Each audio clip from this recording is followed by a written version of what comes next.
nice to see everyone here. I see people taking circumcision seriously, I think, in this group.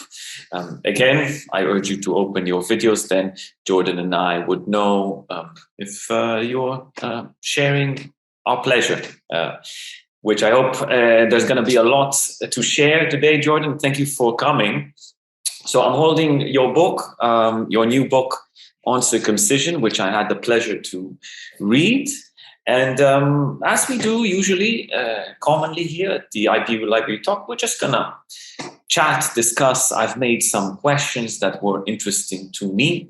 And yeah, Jordan, are you up for it? Yeah. I just wanted to say also thank you, Tara, for the lovely introduction. And yeah, it's a real pleasure to be here. Always lovely to be speaking with you, Leon. So I'm looking forward to it. Likewise. So let's begin with, let's say, a basic problematic that we might say had initiated your work on the book. So in the introduction to your book, you clearly mentioned that circumcision is a radically, let's say, a term that has many meanings.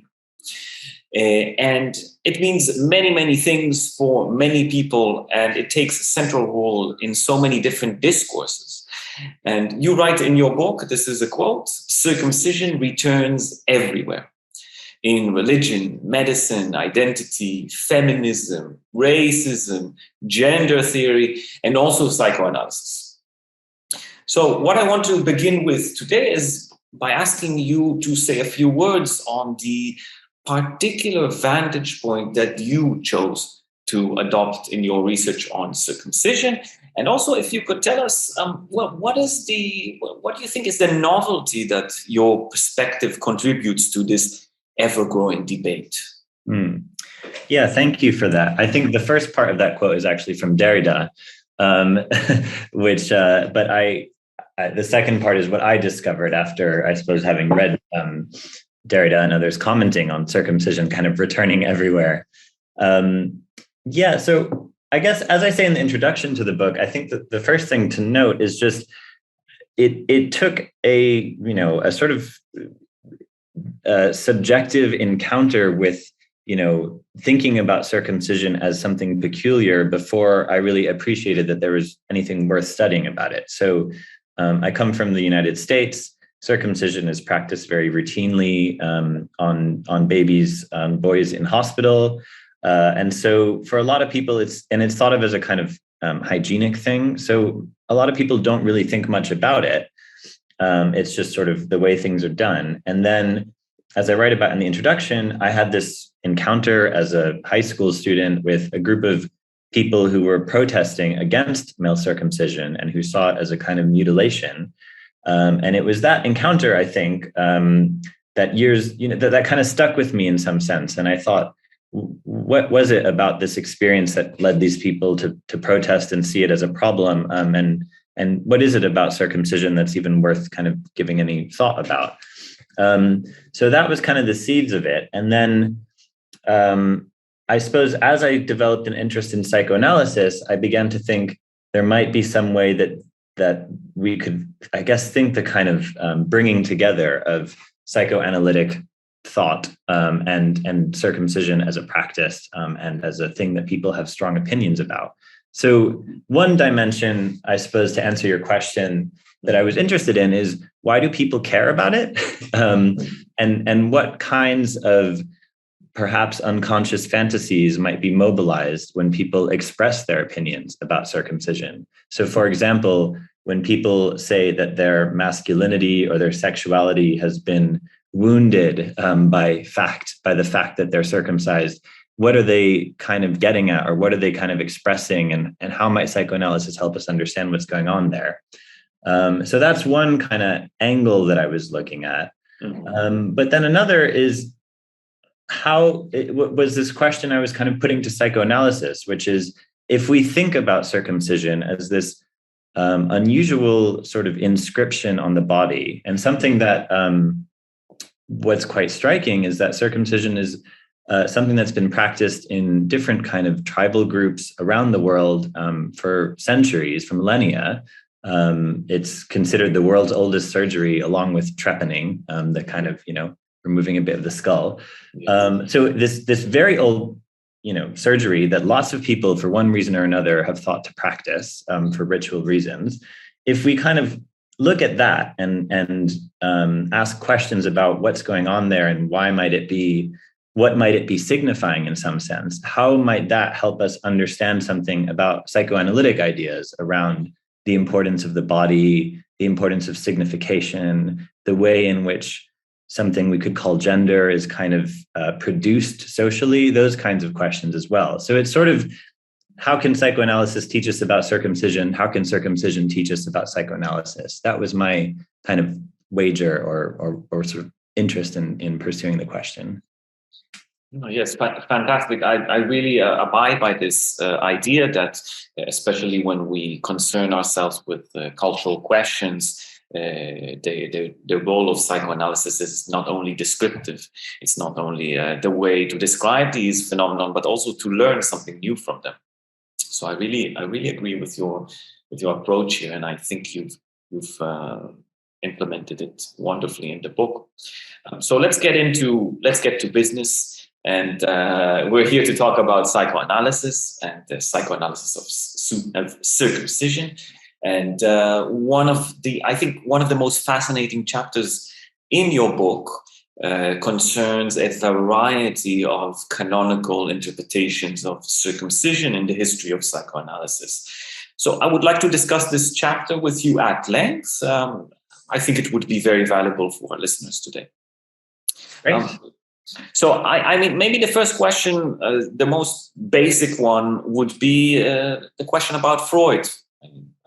Maybe you can tell us a little bit about how Freud came to engage with the question of circumcision psychoanalytically, and share with us some of his ideas and insights. Sure. Yeah. So, in that introductory chapter, I suppose I look at Freud and circumcision in two ways. One, perhaps the significance of circumcision in sort of anti-Semitic, particularly views that were circulating around during Freud's lifetime, and the way in which that might have impacted him and his own thinking. And then, of course, as you were asking about, Freud's own views on circumcision. And I guess, I mean, the main thing to say is, as we all know, Freud is very interested in the idea of castration and the notion of the castration complex, and the idea that there's a kind of threat of castration that the father imposes on the child as part of the Oedipal process. That is what installs the incest taboo. And Freud, in various places, particularly Totem and Taboo and Moses and Monotheism, comes to interpret circumcision as some kind of symbolic relic of castration. Initially, as actually practiced castration, he thinks in Totem and Taboo that there was this primal father that actually did castrate the sons. But then more in a slightly different way, in Moses and Monotheism, he sees circumcision as a kind of, as a way that the Jewish people are kind of expressing some kind of guilt over this parricide, over the killing of Moses. So his interpretation of it, kind of shifts in different places and points. But I think that the key thing around it is this idea that it's a kind of symbolic reminder or relic, as well as something that's kind of has a sort of repressed significance in the life of a subject, but a reminder of castration. That's sort of where Freud goes with it. Yes, but I think that you also very clearly in your book distinguish between castration and circumcision. They both involve the penis and this gesture of the cut. But then it is important to distinguish the two. And also, if I'm not mistaken, what is also clarified in your book is how their distinction, let's say, contributes something essential to the psychoanalytic understanding of one's entry into sex subjectivity. Yes, absolutely. So, I mean, that is very fundamental. That there's something very significant for Freud, and I think he's right about this. That circumcision is not castration.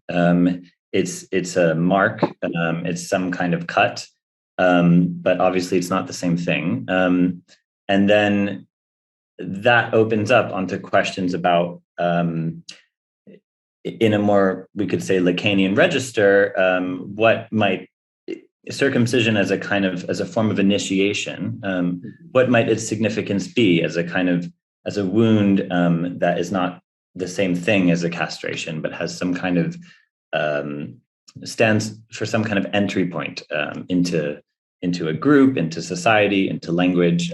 I suppose we could explore all the nuances of that, but yeah, I think that's an important clarification. So from that, we can move on exactly to these significations that you go to great lengths to present in this chapter. You present several readings, several psychoanalytic readings of circumcision. If I'm not mistaken, there's a reading of Bettelheim, for instance, which I found very interesting. But if I view this correctly, what you demonstrate is that within psychoanalysis, we see a variety of readings.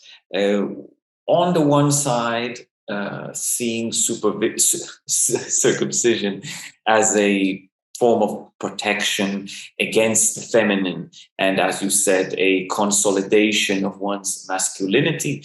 But you also demonstrate some readings that see it as a movement towards feminization and even a non-binary gender identity. So maybe you can choose some of these readings and shed some light on this fascinating psychoanalytic polemic.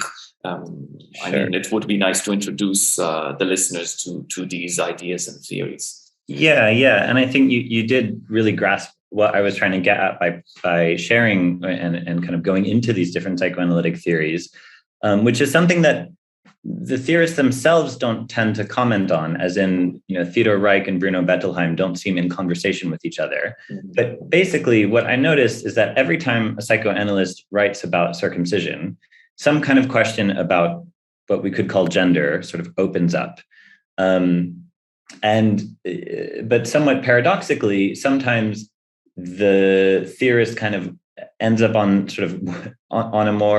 an explanation of circumcision that seems to be more kind of masculinizing in a way. So the ritual sort of, as you said, kind of consolidates some kind of masculine identity, or it could be seen as having some relationship to the feminine. So Theodor Reich, for example, in his essay, The Puberty Rites of Savages, sort of develops Freud's ideas in totem and taboo. He looks at sort of anthropological literature of tribal circumcision rites. And he basically comes to this conclusion that circumcision is basically a sort of a way that the fathers install incest taboo and sort of threaten their sons against both against incest, but also against the son's sort of parasital impulses, so the son's possible wish to murder the father.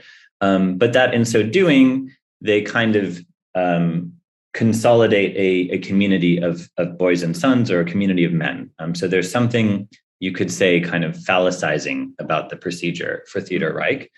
And then just to give kind of a quite different example, Bruno Bettelheim's book, Symbolic Wounds, it's a very peculiar and interesting read. And of course, Bruno Bettelheim is a very controversial figure himself. But he focuses, he begins his study with something he observed in this school for disturbed children, it was called, that he worked in, where a group of children these boys basically decided to mutilate their genitals at the urging of some girls that were in this group. And Bruno Bettelheim kind of tells this anecdote and then wonders why would they decide to do this themselves? And not because, a father required it or threatened it or something, but just of their own volition. And this becomes a sort of launching point for him to try and understand what might be appealing to the person undergoing circumcision. Why might they be interested in this kind of experience? And he develops this theory of what he calls womb envy, where basically for him, there are sort of symbolic elements of the practice of circumcision that seem to be demonstrating some kind of envy of feminine powers, of menstruation, of the ability to give birth, all of these kind of things that, in his view, boys and men feel excluded from. Rituals like circumcision are a way for them to sort of appropriate those aspects and gain access to them. So you could say that kind of puts it a bit more on the side of femininity, or at least an attempt to gain access to some kind of femininity that's viewed as prohibited. So as you were saying, I kind of look at these different psychoanalytic theories, and I sort of ask this question of, okay, why do we have some people saying circumcision is masculinizing and circumcision is feminizing? And what can we do with that? Mm-hmm. So what can we do with it? Yes, maybe you can say a little bit about that. Yes, I mean, this is the part I find it's almost, it feels tricky to try and articulate it. I feel like it's easier to write it because it does get into a bit of maybe Lacanian jargon. But basically, what I try to argue is perhaps no one is wrong here, and maybe this is me being too friendly. But in a way, perhaps if we were to try and understand, the significance of circumcision as a ritual in a psychoanalytic sense, that it could be seen as ambivalent fundamentally, as incorporating some sort of moment when the possibility of masculinity or femininity emerges, and basically not fall down on either side, but as in some sense, like marking the moment when this question of sexual division emerges. Mm-hmm. That's kind of where I land on the question. And so then it becomes understandable that people kind of jump to one explanation or the other, because it's precisely this ambivalence that's at the heart of the practice. Yes. And of course, not getting too Lacanian here, but as you know, one of Lacan's famous aphorisms was that the sexual relation does not exist. And we keep saying many things about something that is impossible to encapsulate in language, and it's very interesting, this point. And let's go into that, into the question of sexual difference. But before that, just to provide a certain clarification, can you maybe briefly distinguish between the notion of gender and the notion of sexual difference within psychoanalysis? Well, so I can try.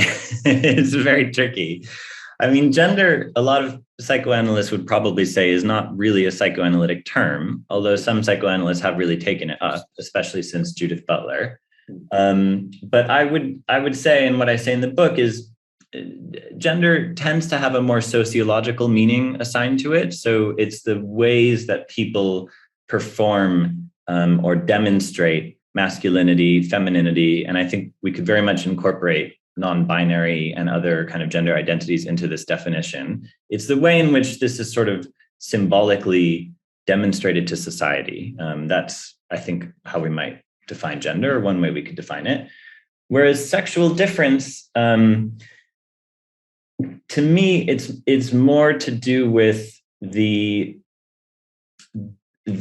fact of there being a difference, the fact of one being sexed.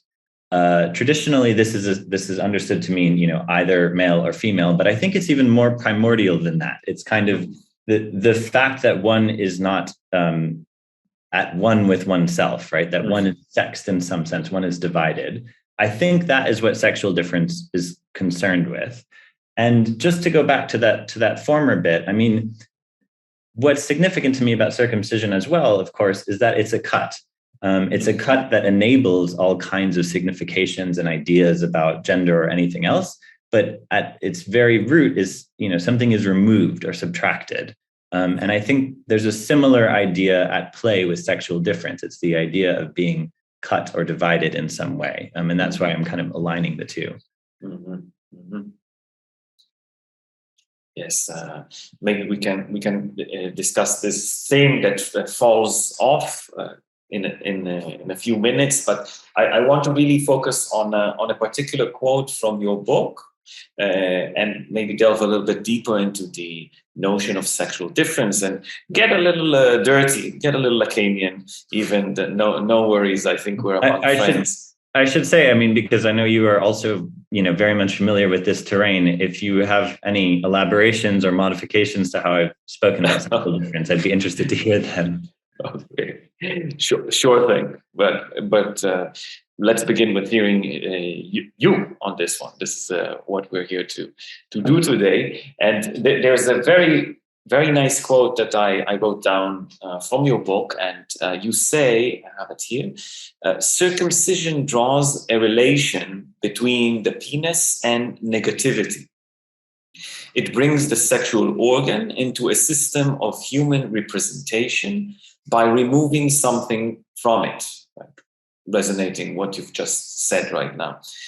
Now, what I want to ask at this point is exactly what is the tension that the question of circumcision brings into the psychoanalytic debate about sexual difference. There is something perturbing about it. And maybe in your answer, you can actually say a little bit about how Lacan's notion of the phallus as a signifier consolidates some of the problematics that arise in these terms. Right. Yeah.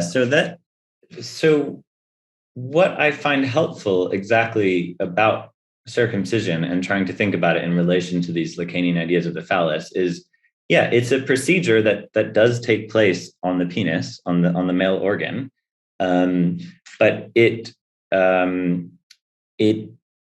as an initiatory procedure, when it's a kind of ritual, it's about bringing someone into something, a community, an identity, what have you, but precisely through removing something from that organ.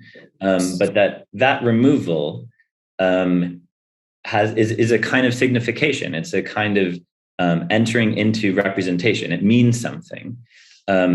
So I think Lacan is getting at something quite similar with the idea of the phallus. And I feel like what I try and say in the book is circumcision kind of helps us understand some of those dynamics because it gives us a sort of real world example of that taking place. Yes. So Lacan, over and over again tries to remind us the phallus is a signifier. It's not the same thing as the penis. But many people have asked, well, why do you call it the phallus at all then? Couldn't we just, if it's not the penis, shouldn't we give it a name that has nothing to do with the penis? But nevertheless, the term phallus is used. And I think it's because he is trying to signal that there's some importance to, at some point, I'm actually reading Seminar 19 right now, where he talks about the small difference. There is some significance he attributes to the presence and the possible absence of this organ as a sort of differentiating mark between the sexes. But all of the emphasis is on the possibility of it not being there, the possibility of its absence, and that is some kind of very primordial way in which signification gets started. So we enter into meaning, we enter into language precisely through the possibility of some kind of absence, of something not being there, and that Lacan kind of gives the privileged place for that to the phallus. But in a sense, it's not in that way. Feminists can debate this, but I think for Lacan, it's not that gives masculinity some kind of privilege. In fact, it kind of puts men at a disadvantage, because what it sort of means is to be a man, to sort of believe that you have the phallus is precisely to constantly deal with the fact that it could disappear, and to deal with the anxiety around that. So yeah, I don't know if that helps to answer what you're asking. It's tricky terrain to cover, but yeah, yes. That's how I go with it. Definitely. In this sense, would you say that there is something to the act of circumcision beyond it being an example, an illustration of a let's say a structure, a psychic structure? Is there something more to circumcision than that, in this sense? Well, I suppose the peculiar thing about circumcision, as I sort of ask or mention in the book, is simply the fact that it is quite a widespread practice, and that different groups of people have thought that this bizarre thing is a good thing to do. So that suggests that there is something appealing about this idea of this inscription on the genital. And so what I would say is, what circumcision seems to demonstrate, and has some kind of, you could say, universal appeal, although of course, plenty of people don't practice circumcision. But what the pull seems to be that sexual difference is something that isn't kind of pre-given by nature, but that it's something that needs to be inscribed, that needs to be symbolically established, and that rituals like circumcision really make that clear, in a sense, that sexual difference is a human kind of phenomenon, and is a product of, or has a relationship to representation. So in that sense, I think, there is something. Circumcision is more than just an example. It's one of several ways into really seeing how sexual difference, plays a role in human representation in the psyche. I don't know if you had some other ideas, though. Maybe there's something. Maybe you had something in mind that I wasn't thinking of. Well, it is a question that I want to ask you a bit later in our discussion. It has to do with the value of bodily cuts, with their, let's say, their utility. I'm in this sense. The question that is posed here is are we seeing here a certain symbolic representation, a representative, or is there something truly constitutive about that? What is the direction that is worked out here from the structure of the psyche into the practices of human beings? Or do we associate with this practice something that is actually constitutive in terms of the structure of the psyche? I think that, that is a very interesting kind of, philosophical question. Like, is it, is circumcision reflecting something that was already in place, or does it precisely enable a kind of subjectification? In some sense, it might be impossible to answer that, but I could see the appeal of thinking, it's not just that there's this kind of, eternal psychic structure that's floating out there in the universe, and circumcision is just reflecting it, but actually that it does something. It's part of a subjectifying process. Yes. And if it does something, can we identify, let's say, its metonymies, or the way that it transposes into different forms and shapes in human practices? Right. Yeah, and here, this is something that might not please the historians in the room, but you could draw a line between kind of more fleshly practices like circumcision to more representational practices like baptism, which is something I talk about a little bit in the book. Yes. As a kind of replacement, some people might say, of the physical aspect of circumcision, but still a symbolic representation of this kind of initiation process. Mm-hmm.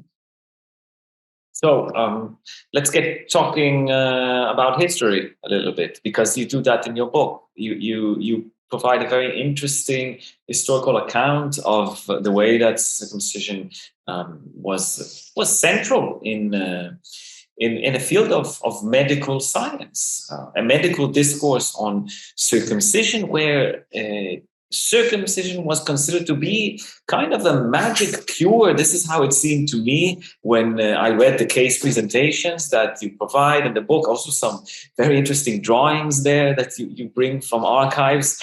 So it seems that circumcision was considered to be this magic cure of a variety of psychical and physical maladies in the 19th century.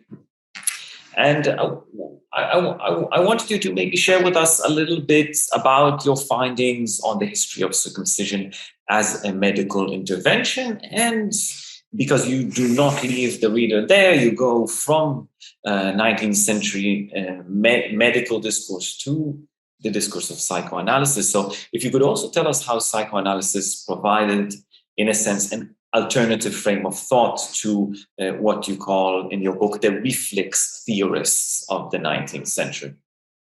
Sure. Yeah. Thank you for asking me about that. So that was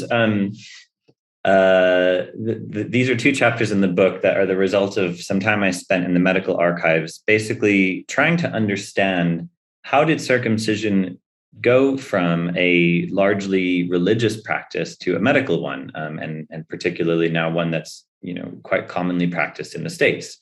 There are a few anti-circumcision activist scholars who kind of pointed the direction for me in terms of having done some of this work already, but with a very kind of polemical anti-circumcision stance. So that was kind of where I first was able to figure out what were some of the places to look. But basically, what I learned was in the late 19th century, mid to late 19th century, some doctors and surgeons had this idea that circumcision could cure a whole host of otherwise inexplicable medical symptoms, ranging from things like paralysis to seizures to bedwetting, the whole gamut. And they wrote up these case reports of being presented with these children who seemed incurable and everything had been tried. And then they instantly, they realized that circumcision was the answer, and somehow miraculously these boys got better. And partly what I wanted to explore was like, where did they come up with this idea? What's the kind of medical theory that allowed them to think this way? Because of course, there's all kinds of Victorian prudery and, outmoded ideas involved, but there has to be a kind of logic here of some sort. So the logic was this theory called reflex theory, which is a sort of forgotten medical paradigm based on this idea that an irritation in one part of the body could trigger by reflex action a whole host of symptoms in a very distant other part of the body. And these doctors really had, got taken up with this idea that the foreskin and the penis was this potential source of irritation, and that could cause all kinds of physical illnesses. And so if you remove the irritation, the children are cured. Now, connected to this, however, was this idea of sex and infantile sexuality being dangerous and being itself a kind of pathological thing. Yes. So this was occurring in a time when people already believed that masturbation was possibly physically dangerous, but also that it wasn't, that infantile sexuality was it was a sign of a pathology. It was not, and sexuality proper was supposed to begin around puberty. So if there was evidence of infantile sexuality, something was going on that was problematic and that needed to be addressed. And that brings us right to Freud, because of course Freud is very interested in this question of infantile sexuality, but eventually through his work, he comes to the conclusion that actually sexuality is there from the very beginning, and that adult, reproductive genital sexuality is actually a kind of stitching together of all of the, polymorphous perversions, all of these aspects of infantile sexuality, some of which have to be repressed and others are kind of allowed to some expression. So I partly what I was doing was trying to compare and contrast the ideas of these circumcision doctors with the ideas of Freud, but also because in some sense, they're working with quite similar patients. They're working with people who have inexplicable medical symptoms often, and they both have some idea that there's something in the realm of the sexual that is at root here. But then the question becomes, how did Freud reach an intervention that wasn't physical and that wasn't surgical, but had to do with talking, whereas the circumcision doctors, as I call them, remained on the domain of the physical and medical. And so that's kind of what I'm trying to explore in that part of the book. Would you say there's a certain continuation, or do you identify even an antagonism or reaction in the way psychoanalysis deals with these questions that these doctors were asking themselves about these bodily symptoms? So a bit of both. I mean, so Freud was reading some of the same reflex theorists that the circumcision doctors were reading. And I was very interested to find that the psychoanalyst and historian Carlo Bonomi kind of did a lot of work demonstrating that actually Freud even worked with some of the doctors who had these kinds of views about the body, and really seemed to struggle with how to place them and what to do with them. It's very clear that Freud was opposed to genital surgeries as curative for the most part, although he did, there's a whole history with Marie Bonaparte, and there's aspects that Freud was more interested in or open to, but he was generally opposed to particularly the practice of doctors removing the ovaries of hysterical women. But the issue became for Freud how to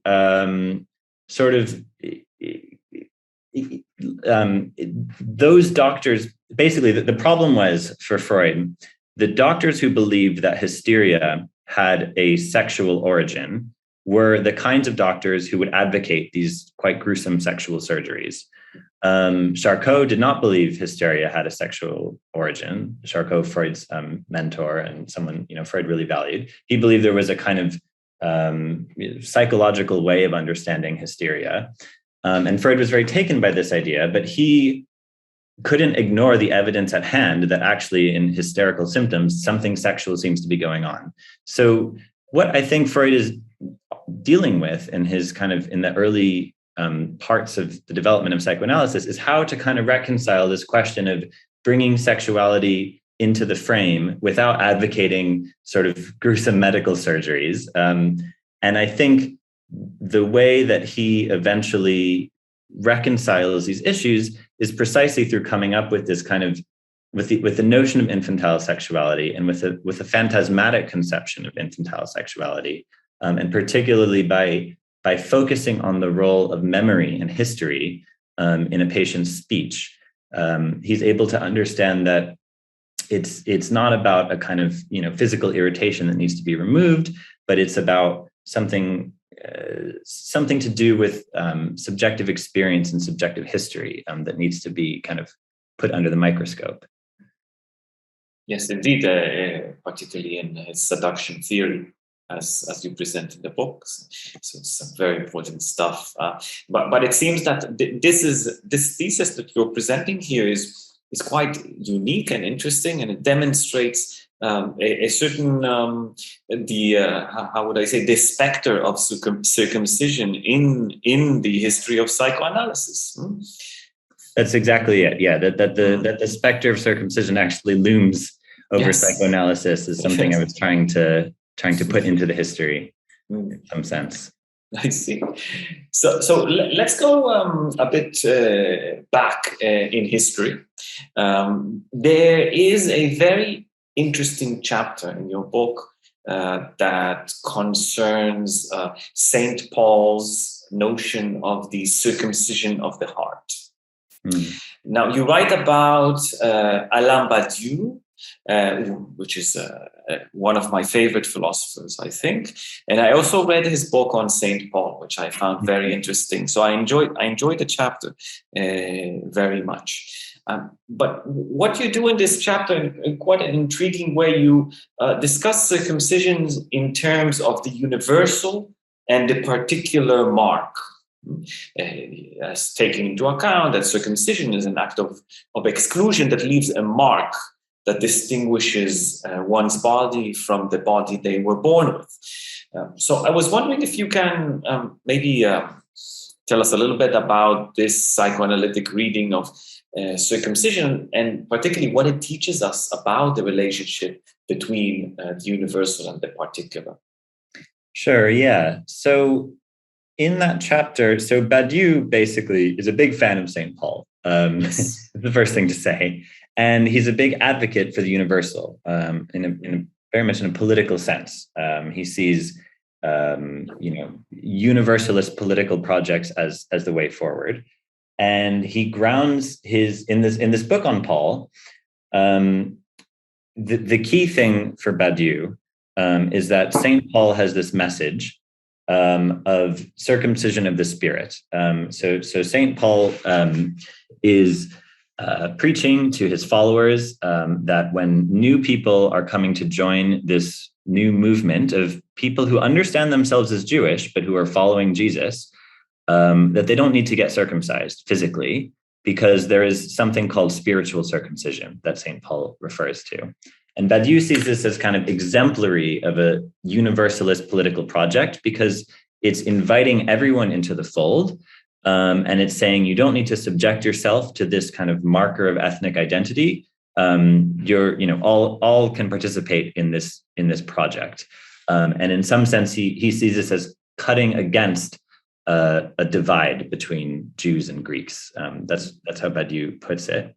Now, that's Badiou's view, but a number of others also see Paul as the sort of, in some sense, the philosophical origin of anti-Semitism, because for them, it's precisely the fact that St. Paul says that circumcision is spiritual and that it doesn't need to be done physically, that kind of de-Judainizes Jewishness, if I could use that term. It kind of removes the physical and ethnic and sort of identity of Jewishness from Judaism, and sets the stage for the later Christian view that Christ has superseded Jewishness, and those people who remain Jewish and who don't accept Christ are kind of stuck in the past, or worse. So I am in that chapter sort of grappling with these different perspectives, and I see them as you said, as kind of universalism versus particularism that basically plays out on what is the significance of circumcision. And the conclusion that I try and reach is that I kind of counterpose Badiou to this Jewish studies scholar, Daniel Boyarin, and argue that in some sense, both of them are trying to think through a kind of inclusive, emancipatory politics. But one really places the emphasis on the importance of identity and belonging, and Badiou, by contrast, places the emphasis on universalism and doing away with markers of identity. But perhaps there's some way that we could see a shared project developing. Mm-hmm. So yes, let's go to politics. Let's take it that way. And Badiou talks about politics, the event, about transgression, and there is a very interesting argument that you make in your book that circumcision, in fact, does not only inform a regime of differentiation and sexual difference, but you say, and this is a quote, it also queers it. And what was really interesting to me as well is that you do this by relying both on psychoanalytic theory, but as well as on rabbinical texts from the world of Judaism. So I wanted to ask you here, we're getting to the more, let's say, cutting edge questions. Right now, we're going to end soon our section and open up for questions from the audience. So I say, what can these readings of circumcision teach us about this very curious signifier that has in the past decades turned into a verb, queering? Yeah, so the rabbinical readings, I should say, are largely drawn from the work of Daniel Boyarin. And he really makes the case, and I think it's problematic and needs to be questioned, but I think still worth considering, that in the rabbinical Jewish tradition, circumcision is really portrayed as a kind of feminizing process in which the Jew is submissive to God in all of the kind of gendered meanings of that term. And basically, so there's a whole history of anti-Semitic views that see Jews, 19th century anti-Semitism that see Jews as somehow, Jewish men as kind of not fully men, as sort of feminized by circumcision. And then Daniel Boyarin goes and says, well, actually, that is how the rabbinical Jews saw themselves. And this is a good thing. It should be celebrated because it means that it's a different kind of masculinity, one that's, not about dominance, but is about submissiveness. And then he adds, these values of study and, different kind of values of masculinity, that somehow circumcision as practiced in rabbinical Judaism sort of demonstrates this or kind of creates this, going back to our earlier question. So basically, yeah, I take this as one kind of aspect of what we were saying around the ambivalence of circumcision, that it could be seen as kind of masculinizing, but it also could be really taken up in this sort of, in this queer theory way as sort of, allowing masculinity to be something that is, punctured, as it were. That's a very interesting argument that I hope you'll develop in your future work, maybe at some point. But let's leave it at that for today. I want to ask you a question that, again, in the field of politics and the politics of circumcision. And one of the final chapters in your book critically examines both pro and anti-circumcision arguments. And I really love this chapter because I think you do it very skillfully and you adhere to the psychoanalytic position. You suspend judgment and maintain abstinence in this sense. I try my best. Yes. The question that I have for you at this point is, you've engaged with these contradictory positions on circumcision. Would you say that there is a point of symptomatic overlap between the two? What did identifying these points teach you about the anxieties that underlie them both? Well, thank you. I mean, you're really, all of your questions have been such an astute reading of my book. So yes, in the final chapter of the book, I look at some of the anti-circumcision activists that I alluded to. I actually look at some of the controversies around a case in Germany where circumcision was temporarily, effectively outlawed.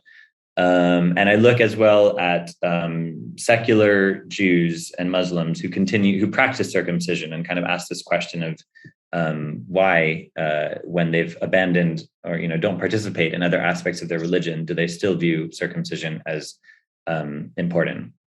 And yes, in all of these cases, I think that there is some kind of question about enjoyment and the sort of deadlocks around enjoyment in contemporary late capitalist society that are being played out. So just to get a little bit more concrete, I mean, with the anti-circumcision activists, I draw particularly on the sort of Lacanian, Žižekian idea of the theft of enjoyment.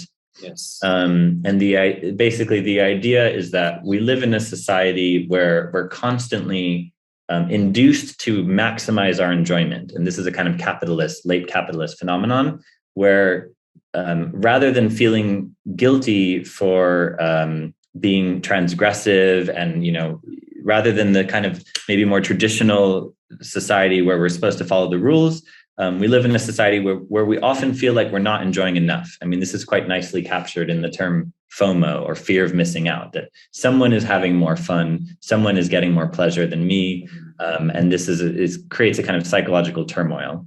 And so what I argue is what seems to be going on in the testimonials of people who are really upset about the fact that they're circumcised is there is this real fantasy that someone out there is enjoying more than me, is getting some kind of sexual pleasure that I don't have access to. And then circumcision becomes a kind of convenient scapegoat for that. So there's that side of things. But then I also ask,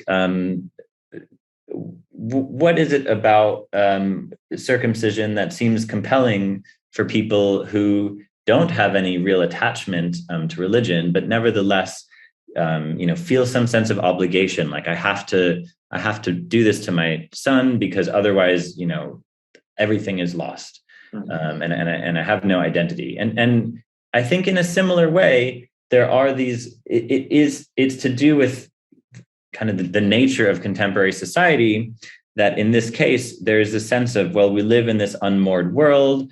No one, has this kind of stable anchoring anymore. And so perhaps if I kind of inflict this procedure on my offspring, this will serve as some, particularly because it's on the body, this will serve as some kind of physical, concrete belonging in a world that otherwise, feels sort of desubstantialized and, postmodern, as it were.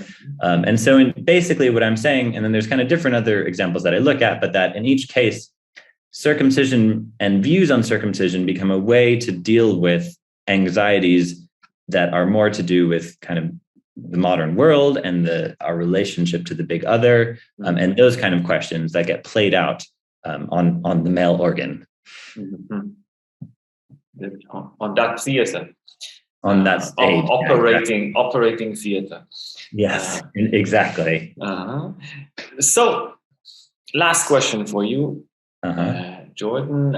In continuing exactly where you left us off, and the question of this postmodern age, and you mentioned this following. I sometimes have, I always have a problematic to pronounce her name, Renata Salse. Yeah. So you quote her, and she's saying that in the postmodern age, we see symbolic structures of the past. They seem to be replaced by imaginary simulacra. And this causes some subjects to become desperate for a real beyond the fiction. And she argues that this makes the cut on the body, and not particularly in terms of circumcision. This is where we take a step in sort of trying to think about the cut on the body in more general terms. So she says that the cut on the body, it makes it appear as an escape from the imaginary simulacra that dominates our society. And this is a question that might be a question of opinion or intuition at this point. What do you think about these forms, these contemporary forms of cuts in the body that propose themselves as a reaction against what we've started with, these more modern beliefs in performativity? Yeah. Right. And they, in a way, provide an answer to the absence of this symbolic guarantee of identity. So, in other words, what I'm asking, is the cut on the body a new way to treat the symptom? Or in Lacanian terms, is it a new form of the symptom? Is this something that psychoanalysis should take into account and consider as a possible direction of treatment? Or is this something that you think should not be part of whatever psychoanalysis has to say about human suffering? Yeah, well, I mean, to answer it briefly, I think I would say it's not enough if someone wants to pursue a cut in the body, fine, and if they're not otherwise troubled, people can do what they want to do. But I think what Renata is suggesting is that merely a cut is not enough. It needs to be accompanied by some kind of speech, some kind of symbolic working through. One thing I want to say that I found really interesting in her analysis is she was actually juxtaposing. She spoke about the artist Orlan, who nowadays maybe is not so cutting edge, as it were, but uses her as an example. Orlan is someone this artist who would undergo these live streamed kind of plastic surgeries of different sort of feminine archetypes. And she would do this while she was reading obscure French theory as a kind of artistic performance. And Orlan's sort of artistic message, was she was sort of underscoring the malleability of the body, the changeability of the body, the fact that we live in this society in which everything is constructed. But I think Salekel very astutely realizes that at the root of this is also a kind of anxiousness about the changeability of identity. And that's precisely why these are cuts in the body. It's the attempt to find something stable in the midst of all of these moving discourses and constructions. And so she does say that there might be something, she's implying there's something a bit conservative in this move. And it's perhaps not so different from religious traditionalists who insist on circumcision or on female circumcision as absolutely necessary, that both when practiced today, both exhibit some kind of anxiety about the world we live in and the fact of sort of the big other not being as stable as it once was. And so I think this also goes back to your question in a sense, which is, that a cut can sometimes be a sort of desperate attempt to make something hold that isn't sufficient. And so for thinking about this idea of the symptom or some kind of construction, I think clinically speaking, a cut is not enough, at least a physical cut, because there also has to be a sort of symbolically worked through experience of the cut of the real. Okay, so I think that leaves us at the point where I hope our listeners want to learn much more about what we've been speaking about today. And thank you, Jordan, for bearing with me and with my questions. And we'll continue our talk later today. But I think at this point, we commonly open the stage for the listeners to ask their own questions.